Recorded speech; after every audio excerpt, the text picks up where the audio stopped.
마가복음 13장을 흔히 작은 계시록이라고 합니다. 여러분 마가복음 13장 다 지금 펴셨죠? 요한계시록 같은 경우는 22장이나 되어서 방대합니다. 그래서 그런 계시록에 비해서 마가복음 13장을 작은 계시록이라고 합니다. 계시록이라고 하는 것은 앞으로 일어날 일, 앞으로 되어질 일을 하나님께서 미리 드러내 보여주시는 것입니다. 예수님께서는 이제 세상을 떠나실 것을 제자들에게 밝히셨습니다. 자, 그러면 이제부터 어떻게 될 것인가가 당연히 나올 질문인데 이것에 대해서 말씀해 주신 것이 13장입니다. 그러나 이 말씀에서 여러분들이 다음과 같은 내용을 기대하시면 실망하십니다. 가령 세계 종말이 핵전쟁 같은 것으로 끝이 날 것인가, 앞으로 얼마나 큰 재앙이나 대지진이 일어날 것인가, 이런 것을 기대하시면 주님께서 말씀하시는 내용을 들으시고 여러분들이 실망하실 거예요. 주님께서는 물론 그런 말씀을 해주시지도 아니하시지만 오히려 그런 식으로 세상의 종말을 말하는 자들을 주의하라고까지 경고하십니다. 우리 3절부터 조금만 보도록 하겠습니다. 13장 3절을 봅니다. 예수께서 감람산에서 성전을 마주 대하여 앉으셨을 때에 베드로와 야고보와 요한과 안드레가 조용히 묻되 우리에게 이루소서 어느 때에 이런 일이 있겠사오며 이 모든 일이 이루어지려 할 때에 무슨 징조가 있사오리까? 이 말씀을 제자들이 묻게 된 배경에는 우리 주님께서 먼저 충격적인 말씀을 하셨기 때문입니다. 예루살렘 성전이 돌 하나도 돌 위에 남기지 않고 무너뜨려지리라는 충격적인 말씀을 해주셨습니다. 제자들에게는 그 말씀이 세상의 종말로 느껴졌습니다. 그래서 제자들이 물었습니다. 언제 그 일이 일어납니까? 무슨 징조가 있습니까? 이 성전, 예루살렘 성전은 말씀하신 그대로 무너졌습니다. 이 말씀을 하시고서 불과 한 40년도 못 되어서 40년도 지나지 않아서 말씀하신 그대로 돌 하나 돌 위에 남지 아니하고 몽땅 무너뜨려졌습니다. 그러나 주님께서는 이날 단순히 이 성전의 사건보다는 좀 더 멀리 종말에 있을 일들에 초점을 맞추어서 이 말씀을 들려주셨습니다. 그렇기 때문에 13장을 읽다 보면 우리 주님의 말씀과 제자들의 말이 조금 혼선을 빚는 것 같은 느낌을 받을 때도 있습니다. 제자들은 언제 일어납니까? 무슨 징조가 있습니까? 이렇게 질문을 드렸는데 주님께서는 그 질문에 대한 답을 안 주시고 전혀 엉뚱한 것 같은 그런 말씀을 들려주십니다. 가령 5절을 보십시오. 예수께서 이르시되 너희가 사람의 미혹을 받지 않도록 주의하라. 제자들이 기대한 것은 이런 답변이 아니었죠. 제자들이 물은 것은 when and what이었습니다. 언제입니까? 그리고 무슨 징조가 일어납니까? 이런 질문을 드렸는데 우리 주님께서는 사람의 미혹을 받지 않도록 주의하라 하십니다. 꼭 동문서답 같지 않습니까? 물론 동문서답이 아니죠. 우리 주님께서는 제자들만은, 예수 믿는 사람들만은 좀 더 다른 차원으로, 좀 더 깊은 안목으로 세상 종말을 이해할 것을 강조하신 것입니다. 종말이라고 하면 항상 우리들에게 연상이 되는 단어들이 무엇입니까? 기근이나 지진이나 전쟁, 이런 단어들이 먼저 연상이 됩니다. 무슨 일이, 큰 일이 터질 때마다 거의 버릇처럼 우리들이 그렇게 말합니다. 이 종말이 아니냐, 세상 종말이 아니냐, 세상 말생 아니냐, 이런 말들을 쉽게 합니다.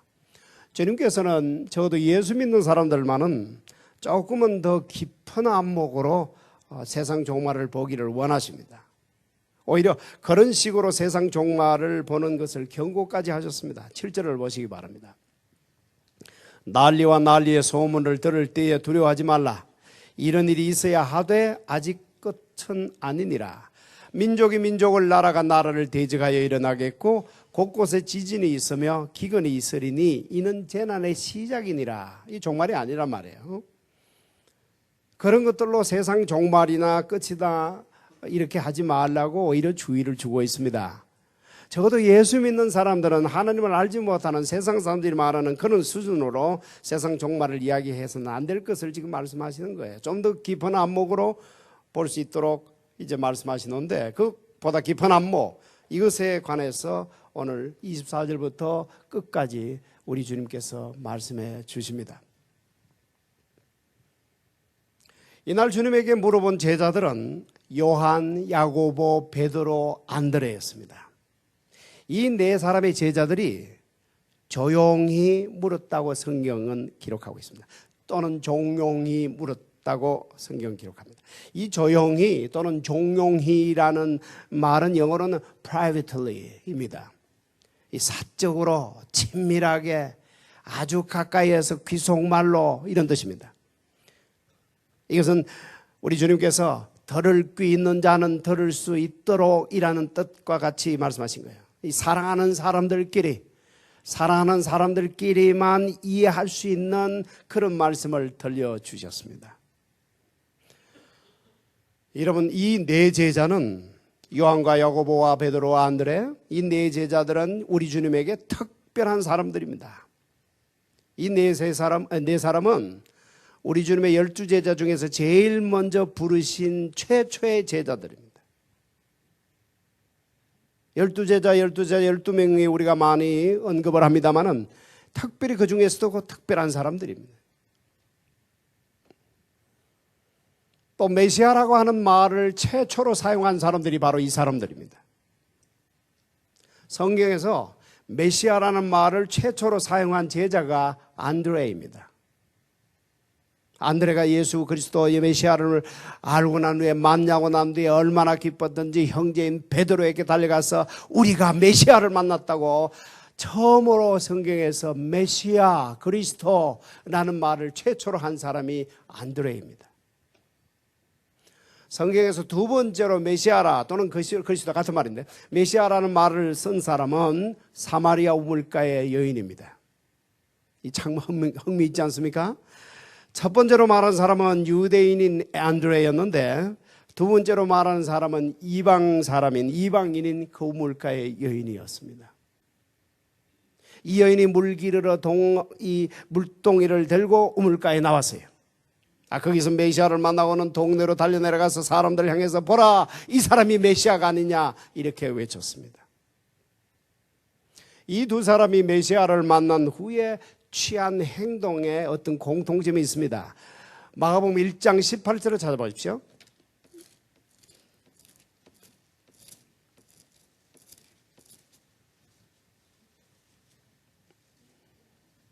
마가복음 1장 18절입니다. 안드레가 예수님을 만나고 난 후에 취한 행동입니다.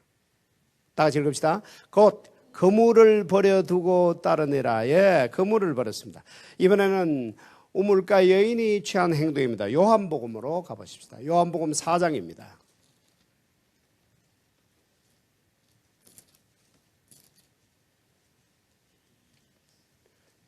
28절을 보십시오. 같이 읽읍시다. 여자가 물동이를 버려두고 동네로 들어가서 사람들에게 이르되, 예, 공통적인 말씀이 뭡니까? 버려두었다입니다. 여러분, 어부에게 그물은 중요한 것입니다. 중요한 재산이에요. 또 물 기르러 나온 여인에게 물동이는 대단히 소중한 것입니다.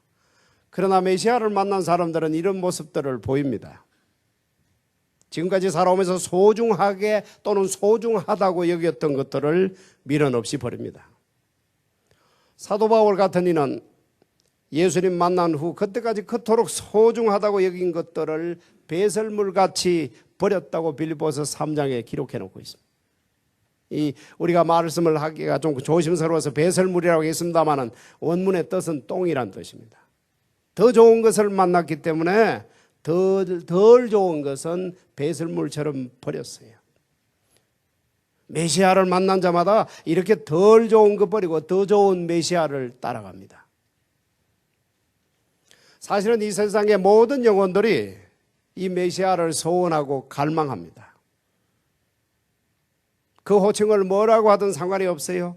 임이라고 부르든 신이라고 부르든 절대자라고 부르든 어떻게 부르든 상관이 없습니다. 모든 영혼들이 메시아를 소원합니다. 그저 제가 이런 시를 하나 읽었습니다. 갈 수 있을까라는 시인데 가슴이 찡하게 와닿더군요. 갈 수 있을까? 언제는 몸도 마음도 안 아픈 나라로, 귓 속에 복숭아 꽃피는 노래가 마을이 되는 나라로 갈 수 있을까? 어지러움이 맑은 물 흐르고 흐르는 물 따라 불구의 팔다리가 흐르는 곳으로 갈 수 있을까? 죽은 사람도 일어나 따뜻한 마음 한 잔 구원하는 나라로 갈 수 있을까? 언제는 마음도 몸도 안 아픈 나라로. 보세요. 이 사람은 예수 믿는 사람은 아니에요. 그런데도 이 사람의 영혼 속에 이토록 간절히 소원하고 사모하는 마음이 있습니다. 이것은 오직 영혼의 세계에서만 가능한 일인데 이것을 사모하고 있어요. 왜 이렇게 사모할까요? 성경은 간단히 이렇게 대답해 줍니다. 하나님께서 영원을 사모하는 마음을 주셨느니라. 전도서 3장 11절 말씀. 여러분, 메시아를 만났다는 말은 영원을 만났다는 말과도 같습니다.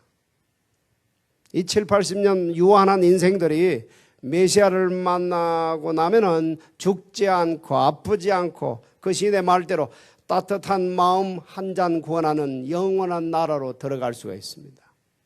제자들은 이 메시아를 만났어요. 만나고 나니 얼마나 기뻤던지 덜 소중한 것을 다 버리고 더 좋은 메시아를 따라갔습니다. 사랑하는 성도 여러분, 예수 믿는 사람들은 예수님에게 반한 사람들입니다. 지성면에서도 반하고요, 감정면에서도 반하고 의지면에서도 반한 사람들입니다.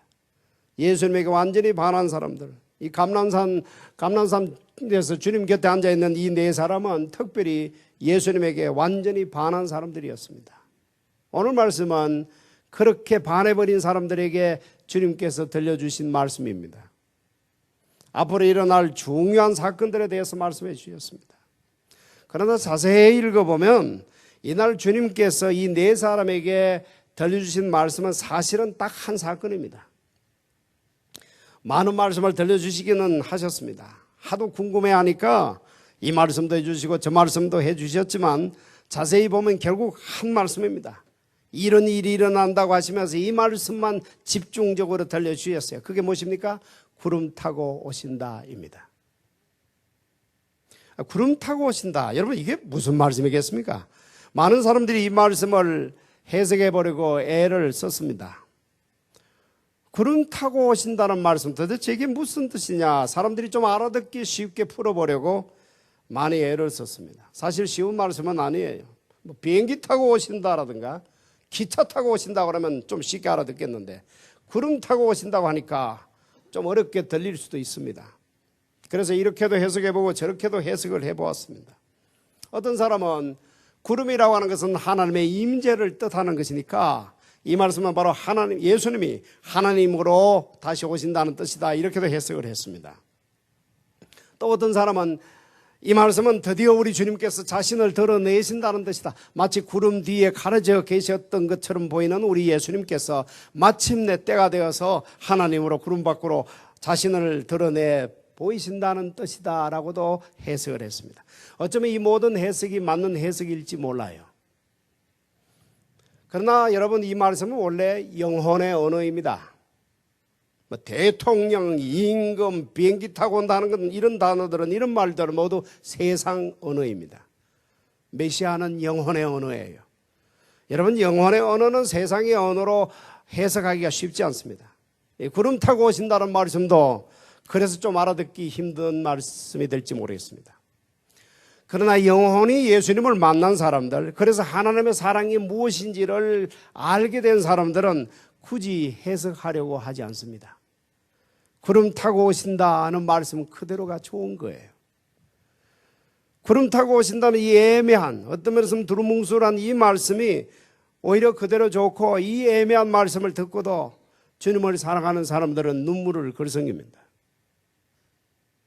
여러분, 예수를 만나서 하나님의 사랑 깨달은 사람들은 따지질 않습니다. 구름 타고 오신다는 게 도대체 무슨 말이냐, 그게 말이 되는 소리냐 따지질 않습니다.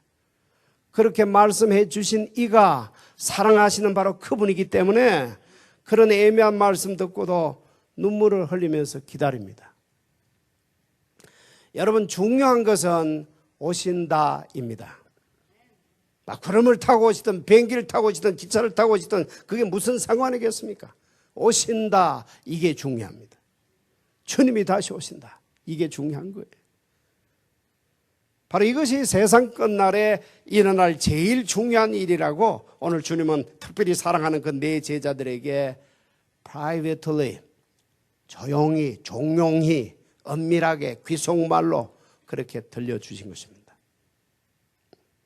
주님은 이것을 좀 더 생생하게 제자들의 가슴에 심어주고 싶으셔서 마침 곁에 있는 무화과 나무를 들어서 보충 설명까지 해주셨습니다. 여러분, 다시 마가복음 13장으로 넘어가십시오.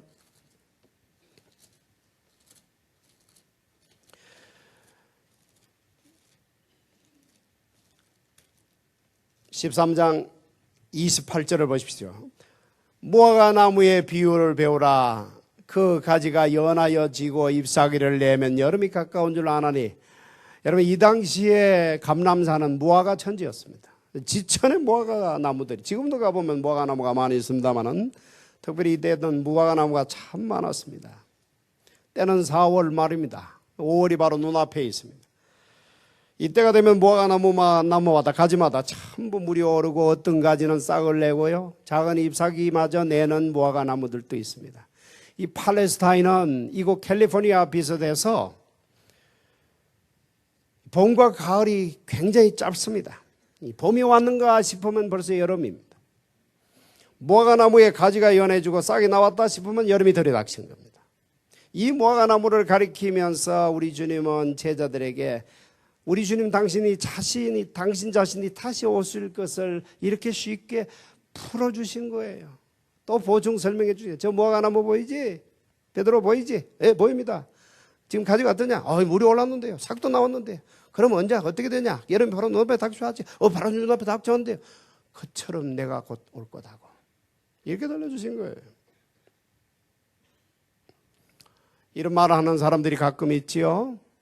2000년이 지나지 않았느냐. 그 말씀해 주신 지가 2000년이 지났는데도 아직 안 오지 않았느냐, 그래도 믿을 거냐라고 묻는 사람도 들어 있습니다. 여러분, 매년 1월 1일에 실시하는 그 뭐예요? 로즈볼 꽃차 퍼레이드 하는 거 여러분 아시죠? 어떤 사람들은 그 꽃차 퍼레이드 구경하기 위해서 온 가족들과 함께 의자를 들고 길가에 일찍이 나가죠. 거기에서부터 아마 5시간, 6시간, 7시간 아마 도시락 가지고 가서 볼 거예요. 맨 앞차고 맨 뒤차 다 보려면 아마 6, 7시간 걸릴걸요. 근데 제가 여러분들에게 비결을 하나 알려드립니다. 불과 5, 6초 만에 다 볼 수 있는 특별한 비결을 알려드립니다. 파사데나에 가서 높은 옥상에 올라가는 거예요. 그래서 망원경 하나만 있으면 5, 6초 만에 첫 차고 끝 차를 한꺼번에 다 보아버릴 수가 있어요. 이런 거예요. 우리 주님에게는 천년이 하루와 같습니다. 그러니까 겨우 이틀 지나지 않았는데 아직도 안 오시잖아, 그런 말 하면 안 됩니다. 여러분, 어른이 되어 간다는 말이 무슨 뜻이요? 어른이 되어 간다는 말은 조금은 멀리 보기 시작한다는 뜻입니다. 그렇죠? 우리 아이들 때는 눈앞에 있는 것만 가지고 아웅다웅 싸우지 않습니까? 그러다가 조금 철이 들기 시작하면 조금은 멀리 보고 길게 볼 수 있죠. 그게 바로 어른이 되어 간다는 뜻입니다. 더더욱 하늘나라, 우리 예수 믿는 사람들은 그보다 더 멀리 하늘나라까지 멀리 보는 우리들이 되었기 때문에 우리는 주님의 안경으로 주님의 말씀을 볼 수 있어야 합니다. 이날 주님은 참으로 놀라운 말씀을 계속해 주셨어요. 제가 보기에는 구름 타고 오신다는 말씀 못지않게 중요한 말씀이 또 하나 있는데 31절을 보시기 바랍니다. 같이 읽읍시다. 천지는 없어지겠으나 내 말은 없어지지 아니하리라. 여러분, 이 말씀은 어부 출신인 네 사람들 앞에 지금 우리 예수님께서 들려주시는 말씀입니다. 천지는 없어져도 내 말은 없어지지 않아. 여러분, 이 맨정신 가지고 이런 말을 함부로 할 수 있겠습니까? 그냥 해보는 말로는 할 수 있을지 몰라요. 아니면 술 취해서 이런 말을 할 수는 있을지 모르겠습니다. 그러나 예수님이십니다. 혹시 그저 위로하는 마음으로 이런 말씀해 주셨을까요? 아무것도 모르고 이 초원 사람들이, 이 어부들이 예수님 하나 좋아서 지금까지 졸졸졸졸 따라왔다가 이제 예수님은 세상 떠나신다고 하니까 예수님 눈에도 너무나 미안하기도 하고 불쌍한 생각이 들어서 위로라도 하실 겸 이렇게 들려주신 말씀이었을까요? 여러분, 고작 이 말씀이 그 정도의 말씀이었다면 오래전에 없어져 버렸어야 할 말씀입니다. 그러나 오래전이 아니고 지금 2000년이 지난 오늘까지 저와 여러분이 세리토스에서 이 성경책을 펴놓고 이 말씀을 지금 보고 있지 않습니까? 우리만이 아니죠? 이 시간 수십억의 수많은 믿는 사람들이 이 말씀을 지금 보고 듣고 있단 말이에요. 이 땅에서 말입니까? 아닙니다. 앞으로 새하늘과 새 땅에서도 우리는 그분의 말씀을 들을 것입니다. 천지는 없어져도 우리 주님의 말씀은 없어지지 않습니다. 그런데 중요한 것은 이것입니다. 언제 이 말씀을 해 주셨는가입니다. 구름 타고 오마.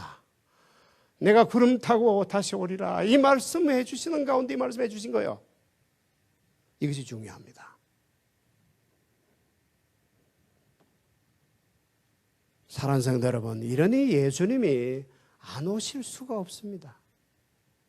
사기꾼도 아니시고 그냥 무슨 뻥 튀긴 것도 아니고 맨정신으로 그것도 가장 사랑했던 네 사람의 제자들에게 조용히, privately, 종용히 꼭 귓속말로 들려주는 것 같은 가장 우리 주님의 가슴 깊은 곳에 있는 진정으로 하고 싶은 진실 중에 진실, 진리 중에 진리, 참 중에 참, 이 말씀을 그렇게 들려주신 우리 예수님이 어떻게 이 말씀 거짓말로 만들어 버리실 수가 있겠느냐 말이죠. 여러분, 그러나 다시 강조합니다. 기근, 무슨 지진, 무슨 핵 전쟁 가능성 이런 것들을 보니까 예수님이 다시 오시는 것이 아닙니다. 그분이 말씀하셨으므로 오시는 거예요. 천지는 없어져도 내 말은 없어지지 않는다고 하시면서 구름 타고 오리라고 그분이 말씀하셨기 때문에 오시는 것입니다. 그러나 그 시간은 아무도 모릅니다. 오시는 것도 확실하고요. 임박한 것도 사실이지만은 그 시간만은 아무도 모릅니다. 꼭 외국으로 출장 나간 집주인이 언제 집으로 돌아올지 모르는 그 비슷합니다. 다시 한번 보십시오.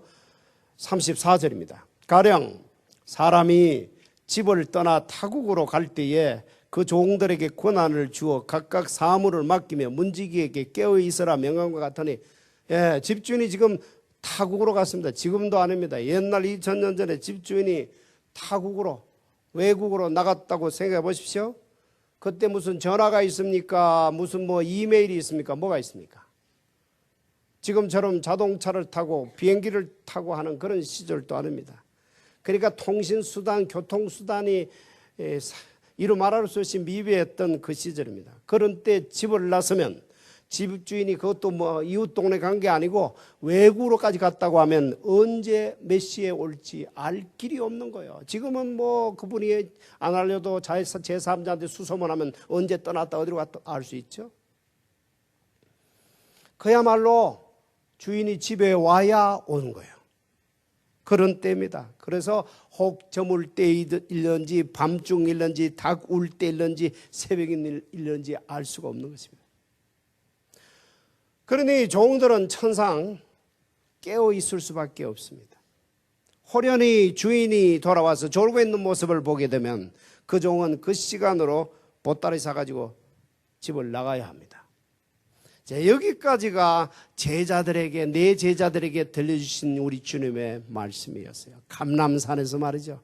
그 감람산에서 제자 중에도 제자인 이 네 사람에게 조용히, privately, 엄밀하게, 사적으로 귓속말로 들려주는 것처럼 정말 하고 싶고 하고 싶었던 가장 소중한 말씀, 그 말씀을 여기까지 들려주신 거예요. 그런데 37절을 보시기 바랍니다. 깨어있으라. 내가 너희에게 하는 이 말은 모든 사람에게 하는 말이니라 하시니라. 자, 모든 사람. 너희에게는 분명합니다. 이 말을 듣고 있는 네 사람, 안드레와 요한과 야고보와 베드로 네 사람에게 하신 말씀은 이제 우리 다 알았습니다. 모든 사람은 누구를 지칭하는 말씀일까요? 일차적으로 생각해 볼 수 있는 것은 이 12사람 중에서 이 자리에 없는 8사람이라고 볼 수 있겠죠. 그 다음에는 이 마가복음을 제일 먼저 받아 읽었던 로마 교회의 성도들이라고 볼 수 있습니다. 그 다음에는 우리 가운데 어떤 사람들입니다. 우리 모두라고 제가 말씀드릴 수 없는 것을 여러분들이 이해를 해 주셔야겠습니다. 왜냐하면 주님께서 하신 말씀이 있기 때문입니다. 주님께서 이렇게 말씀하셨어요. 그때에 두 사람이 밭에 있음에 하나는 데려감을 당하고 하나는 버려둠을 당할 것이요. 두 여자가 매를 갈고 있음에 하나는 데려감을 당하고 하나는 버려둠을 당할 것이니라. 여러분, 이 말씀을 쉽게 이렇게 이해하시면 됩니다. 똑같이 성경을 끼고 이곳에 와서 예배를 드리고 교회에 출입을 하지만은 어떤 사람은 버려둠을 당할 것이요, 어떤 사람은 데려감을 당할 것이라는 말씀입니다. 누가 버림을 당하고 누가 데려감을 당할 것입니까? 성경은 명쾌하게 이렇게 말씀합니다. 본인 자신이 안다고. 본인이 누구보다 안다고. 누가 데려감을 당할지, 내가 데려감을 당할지 버림을 당할지 자신이 안다는 거예요. 이렇게 말씀하십니다. 예수 그리스도께서 너희 안에 계신 줄을 너희가 스스로 알지 못하느냐? 그렇지 않으면 너희는 버림받은 자니라. 여러분 본인이 안다는 거예요. 너희가 알지 못하느냐? 여러분 모두가 데려감을 당하시기 바랍니다. 예수님이 십자가에 흘리신 그 피가 여러분의 죄와 허물을 씻어주신 것을 믿으시기 바랍니다. 이것을 믿음으로 고백하는 사람은 예수님이 내 안에 계시는 것도 믿음으로 고백합니다. 예수님의 그 사랑이 가슴을 감동시켜 주시는 거예요. 그래서 그 감동 때문에 강권하여 예수님이 나와 함께 하신다. 예수님은 나의 주님이시다. 예수님이 내 안에 계시다고 믿음으로 고백하는 것입니다. 여러분, 오직 그렇게 고백할 수 있는 사람들을 향해서 주님께서는 오늘 말씀을 들려주셨습니다. 사랑하는 성도 여러분, 이렇게 고백하는 사람들은 주님을 기다립니다. 사랑하는 사이이기 때문에 기다리는 것입니다. 감람산의 그 네 제자들처럼 말이죠. 또 로마 교회의 그 성도들처럼 말입니다. 이런 사람은 구름 타고 오신다는 말씀을 오히려 더 좋아합니다. 몇 날 몇 시에 비행기 타고 오신다 뭐 이런 것보다는, 그런 세상 언어보다는 이 영혼의 언어를 훨씬 더 좋아합니다. 세상이 모르는 어떤 경지를 깨달은 거예요. 어떤 차원이 다른 것입니다. 그 차원에서 사는 것입니다. 얼마나 친밀한 사람들이었습니까? 베드로와 야고보와 안드레와 요한, 그야말로 우리 주님 눈에 넣어다 보지 않을 너무나 친밀한 사랑하는 사람들에게만 이 말씀을 들려주셨어요. 여러분, 예수님을 자신의 구주로 영접한 사람들은 모두가 이 네 사람, 이 네 사람의 제자들과 함께 주님을 기다립니다. 그 감람산에서 무화과나무 이야기도 들려주시고 외국으로 출장 간 집주인 이야기도 들려주시면서 그 가슴에 심어주셨던 이 말씀을 아무 저항 없이 아멘 하며 받아들입니다. 여러분의 가슴에도 이 말씀이 오래오래 남아있기를 바랍니다. 기억되기를 바랍니다. 기억되는 분량만큼 비례해서 삶의 변화를 기대할 수가 있어요. 그렇게 기억되는 분량이 있는 사람, 여기 나가기만 하면 어제 잊어버리는 사람이 아니고 오늘 말씀은 그림처럼 가슴에 그래도 기억되는 그 사람은 그래도 조금은 그 말씀이 가슴에 있어서 예수님의 제자가 되어갈 수 있는 가능성이 좀 더 큽니다. 그리고 그런 사람들만이 주님의 말씀을 깨어 있어라. 이 말씀에 진정으로 아멘 할 수가 있습니다. 주님의 이 음성이 그림처럼 여러분의 가슴에 계속 보이고 들리는 은혜가 있기를 간절히 바랍니다. 우리 같이 기도하십시다.